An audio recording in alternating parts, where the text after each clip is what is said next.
Bom dia.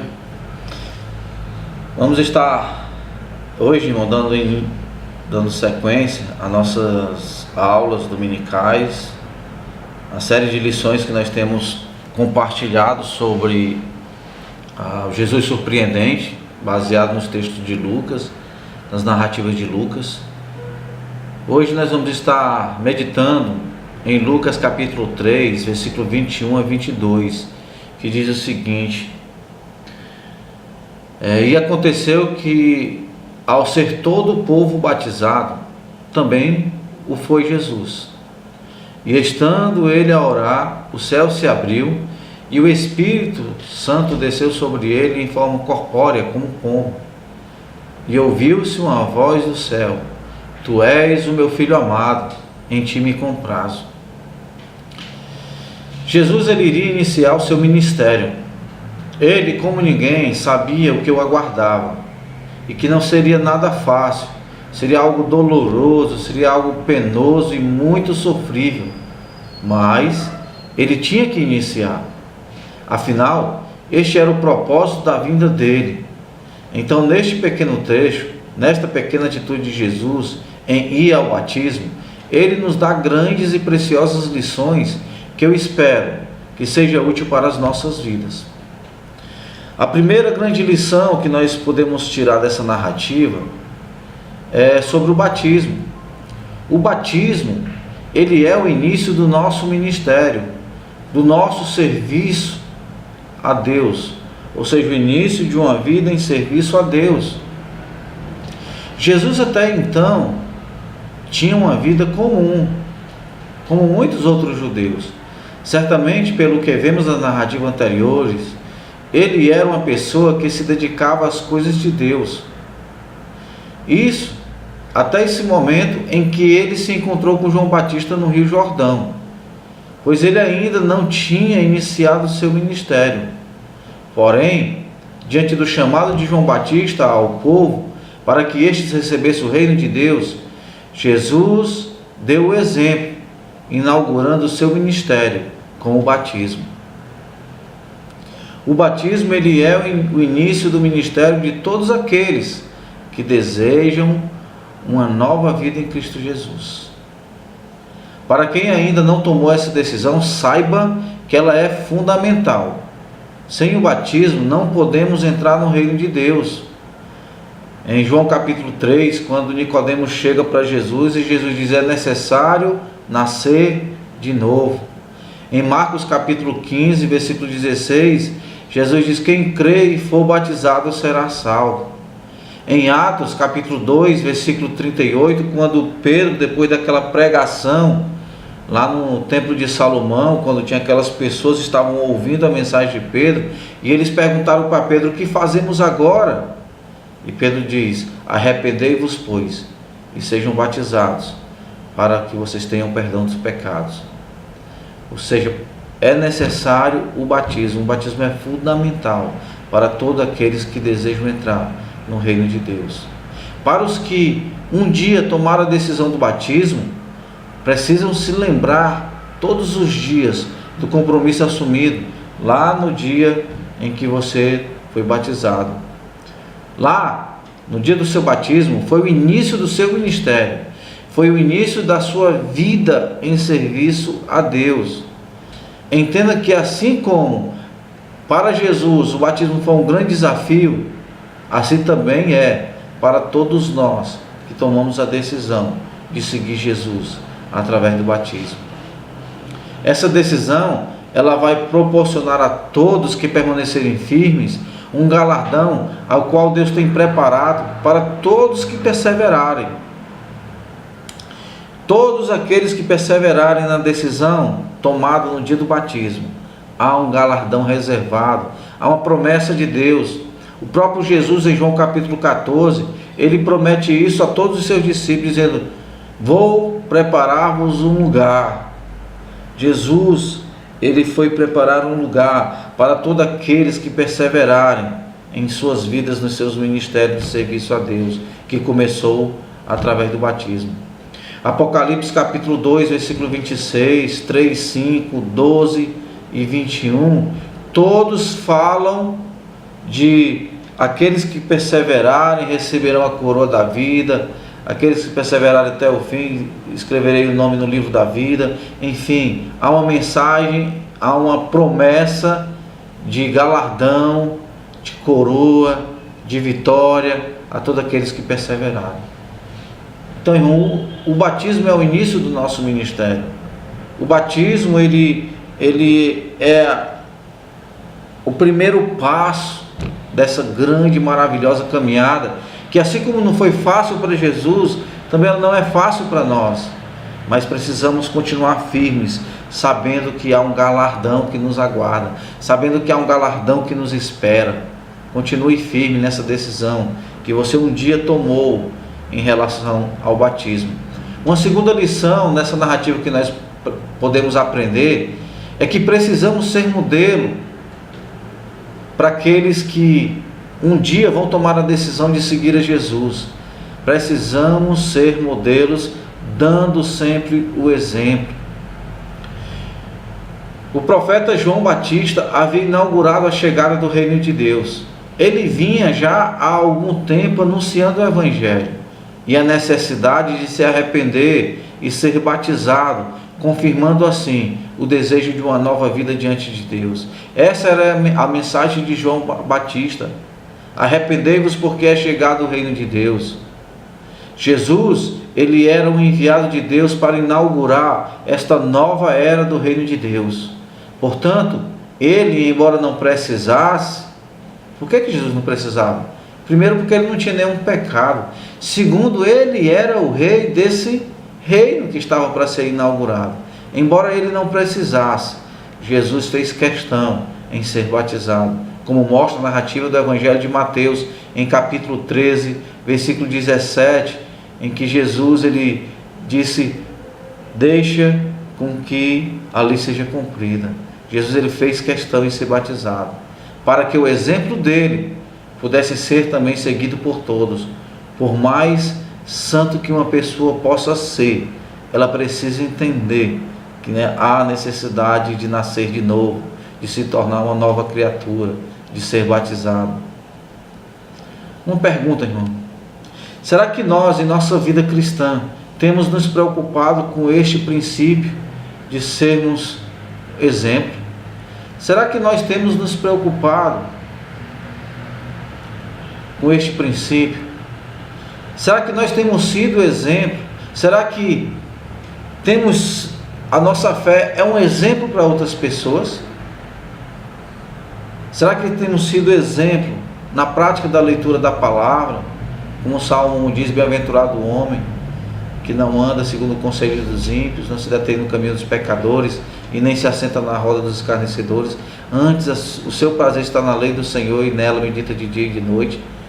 Será que temos sido exemplo na nossa vida de oração, conforme ensina Efésios 6,18, como a oração sendo uma arma eficaz na batalha da nossa fé? Em Tessalonicenses 5,17, que diz: orai sem cessar.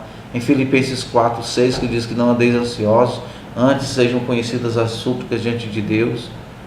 Será que nós temos sido exemplo na comunhão, na nossa vida de comunhão com os irmãos, com aqueles que compartilham da mesma fé, com aqueles que um dia também foram batizados, foram lavados, foram regenerados? Será que temos sido exemplos na nossa comunhão, como ensina Atos 2,42, Filemão 1,6, Hebreus 10,25, que diz: não deixei-vos de congregar? Será que nós temos sido exemplo? Será que você tem sido uma pessoa aplicada à leitura, uma pessoa aplicada à oração, uma pessoa firme na comunhão? Será que você tem sido uma pessoa firme na comunhão? Que nós possamos meditar como tem sido a nossa vida, o nosso exemplo. Será que nós temos sido exemplo em nossa vida diária, nos nossos relacionamentos com os familiares, com os amigos, com os vizinhos? Será que temos sido exemplo com o nosso comportamento diante das autoridades, diante das leis, das diretrizes para a vida em comunidade, nas menores atitudes em como nos importamos com os outros? Será que temos sido exemplos? Nós precisamos meditar sobre isso. A pregação de Jesus, ela tinha poder, porque sua vida era um maravilhoso exemplo da sua pregação. É por isso que a mensagem de Jesus era poderosa, porque ele dizia: amai os vossos inimigos. E ele amava. Ele dizia: alegrai-vos quando forem perseguidos por causa do Evangelho. E ele se alegrava por ser perseguido. Jesus, ele dava o exemplo daquilo que ele pregava. Que possamos, irmãos, pregar o Evangelho para todas as pessoas. E quando possível, que possamos falar desse Evangelho. Que possamos pregar com nossas vidas. E aí sim, reforçar a mensagem desse Evangelho com as nossas atitudes, com aquilo que falamos, com aquilo que pensamos, com aquilo que agimos. Que possamos ser exemplos. Que possamos ser exemplos para este mundo. Terceira lição. Temos que ser filhos que alegram o coração de Deus. Jesus era um filho que trazia alegria ao coração de seu pai. Jesus era um filho que trazia uma grande alegria ao coração do seu pai, que é Deus. Deus, o Pai, tinha prazer nele. Mas como Jesus dava prazer a Deus? Como Jesus fazia isso? Jesus era um filho que tinha como característica integridade, obediência, zelo, prontidão e muitas outras virtudes. Qual pai não teria prazer num filho com essas características? Também era fundamental para Jesus ouvir essas palavras da boca de Deus. Isso era um reforço de ânimo e de muita disposição para o seu ministério. Era importante Jesus ouvir aquilo da boca de Deus: este é meu filho amado, em quem me comprazo. Isso lhe trazia também conforto e disposição a Jesus, para que ele continuasse o seu ministério. No batismo em Jesus, nós também fomos feitos filhos de Deus, conforme o apóstolo Paulo diz aos Romanos, capítulo 8, versículo 14, quando ele diz assim: pois todos os que são guiados pelo Espírito de Deus são filhos de Deus. Em Gálatas, capítulo 3, Gálatas 3, deixa eu fazer a leitura aqui, versículo 26 diz: pois todos sois filhos de Deus pela fé em Cristo Jesus. Também em 1 João, capítulo 3, olha só o que o apóstolo João diz: vede com grande amor Deus nos tem concedido vede com grande amor nos tem concedido o Pai, que fôssemos chamados filhos de Deus. Filhos de Deus. No Evangelho de João, capítulo 1, versículo 12, o evangelista, o apóstolo João, ele vai dizer que todos os quanto o conheceram, deu-lhes o direito de serem feitos filhos de Deus. Então nós, por causa do batismo, porque fomos batizados em Cristo, nós nos tornamos filhos de Deus. E aí vem a reflexão: que tipo de filho temos sido?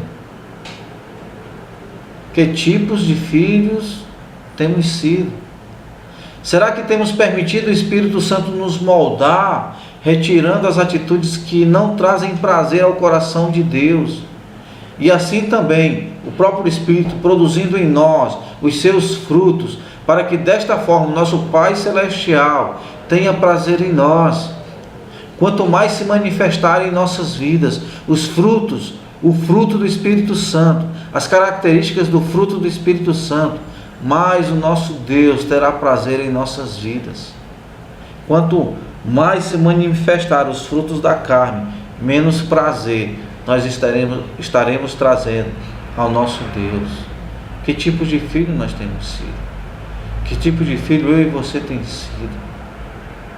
Assim como para Jesus foi importante ouvir as palavras do Pai, claro que também foi importante para as testemunhas que estavam ali, que também ouviram aquelas palavras. Mas assim como para Jesus foi importante, assim também é muito importante sabermos que nossa vida e nossas atitudes estão trazendo alegria para o nosso Deus. Claro que eu fico alegre, eu fico feliz em saber que algo que eu faço, que algo que eu digo, que algo que eu penso, traz alegria ao coração de Deus. Assim como ao passo eu fico triste em saber que algo que eu tenha feito, algo que eu tenha dito, algo que eu tenha pensado, isso não traz alegria ao coração de Deus. Que nós possamos pensar sobre isso, porque se era importante para Jesus saber que a vida dele, que ele estava trazendo alegria ao coração de Deus, saiba que isso também é importante para nós. A palavra de Deus ela está recheada de palavras que nos estimulam e nos motivam a continuarmos firmes como filhos amados, glorificando o nosso Deus com nossas vidas. Muitas passagens nos estimulam a sermos filhos amados de Deus, a agirmos como filhos amados de Deus, que nós possamos continuar firmes, querendo, desejando ser filhos que glorificam ao Pai, ao nosso Deus. Enfim, irmãos, que possamos aprender essas lições maravilhosas desse Jesus surpreendente, que em tudo ele sempre apresenta grandes oportunidades para o nosso aprendizado. Obrigado, Jesus, por serdes como tu és, surpreendentes. Que maravilha esse Jesus. Que o Senhor nos abençoe, irmãos. Que nós possamos aprender essas lições maravilhosas, que nós possamos buscar aplicar essas lições maravilhosas, que possamos ser filhos que glorificam ao nosso Deus. Que Deus nos abençoe. Tenha uma semana maravilhosa e boa aula no domingo. Deus nos abençoe, irmãos. Amém.